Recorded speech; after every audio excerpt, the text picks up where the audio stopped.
pumpkin planning to a super portfolio, Bill. What the fuck are you talking about? Here's the deal. If you came to my STR Wealth Conference last year, and I kind of seeded this in the last podcast that you can go back and check out anytime. It lives on strunfiltered.com or Apple or, I don't know, Spotify, Amazon, everywhere that you listen to podcasts. I mentioned this. This is the Pumpkin Plan by Mike Michalowicz, keynote speaker at last year's STR Wealth Conference. Best keynote I've ever seen in my life. Best offstage and onstage. Why? Because he has an insane amount of passion for what he does. The Pumpkin Plan is exactly how you should be scaling, growing, and running your short-term rental or your real estate portfolio. And there's a couple of key points in here that become absolutely critical. And it's what I do. A lot of people questioned me earlier this year when I sold a Beach Mountain property that I'd only owned for 13 months. And yeah, it was profitable, but you know what? It wasn't as profitable as other properties in my portfolio, and it wasn't as profitable as what I believed I could do when I reinvested the dollars that I could pull out of that property. So number one is I did an audit on the property. And by auditing it, I see how much cash it's generating, what my cash flow is after that 13 months. And we'll just call it 12 months because I was under contract for 30 days or whatever it was in that first year. And then I look at how much equity I have to access. And if I believe that I can access that equity and then redeploy that and make more money, increase cash flow, what I'm going to do is I'm going to trim that portfolio. I'm going to reinvest that capital, that equity that I'm tapping into to generate a higher amount of cash flow. In this case, it should be somewhere between 2.5 to 3.5 times the cash flow. Cost me $0. All I did was tap into it. Mike Michalowicz talks about something very similar. What happens is if you know me, I'm looking to build super properties. So I'm looking for that extraordinary market and the extraordinary property that I can go in and manifest it into the super property. When Mike studied pumpkin farmers, when he applies this concept, this theory to business owners. Most pumpkin farmers buy the cheapest seeds and throw them down everywhere, and then they hope that some will grow, and that's why they grow very average pumpkins. Think about it. It's getting close to Halloween. You're going to see your pumpkin patches are going to start to pop up, and the majority of the pumpkins are going to be round and like this. If you want a huge pumpkin, less than 5% of the pumpkin patches grow these ginormous super pumpkins. How do they do the super pumpkins? Number one, they stay away from those seeds. They find the seeds that match the soil, that match the size. They're more expensive. Because they're more expensive, those cheap farmers are not going to buy them. Gives them a competitive advantage. If you look at the size of a pumpkin and you look at those ones that you're paying $5 for and the ones that you're paying $50 for, it costs them, the seed cost is the only thing that is the delta. They don't take more water. They do take more space, but that's it. So the increased cost is negligible, and it's all on the front end.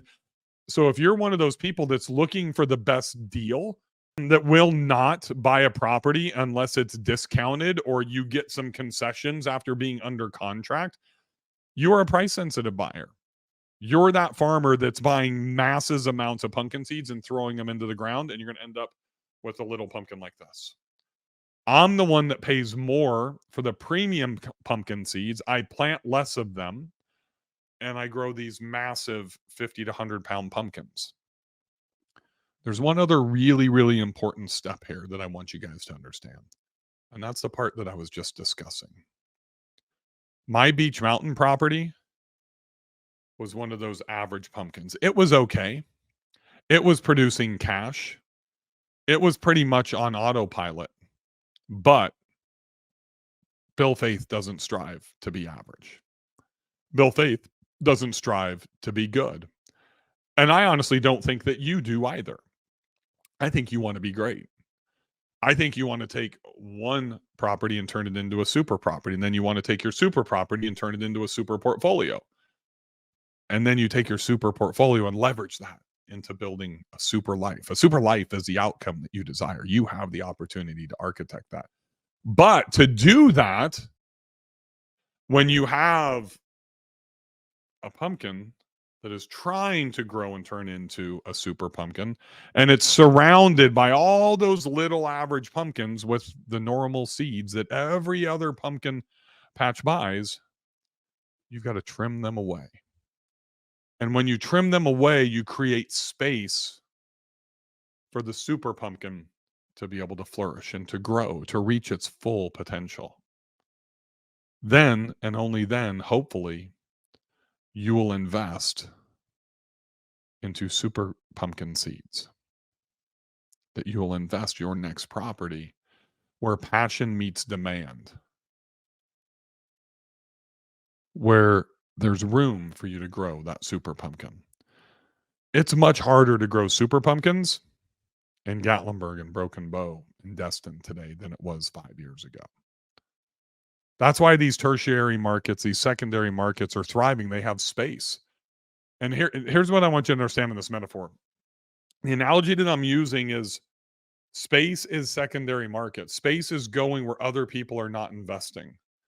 Do research on when people talk about regulation, most of you, it's too hard.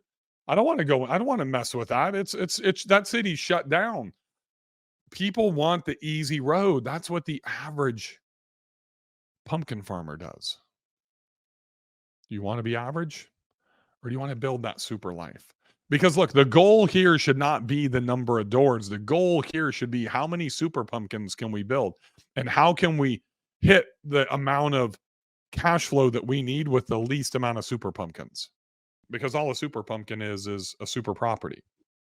I want the most cash out of my super pumpkin with the least amount of time to take to grow it.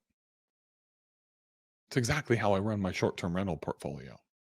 It's exactly how I run my co-hosting portfolio. But it all starts with that very, very first decision. Are you buying the cheap seeds? Or are you going to buy the super seeds? Thank you for joining me on this episode of STR Unfiltered. Happy hosting, everybody.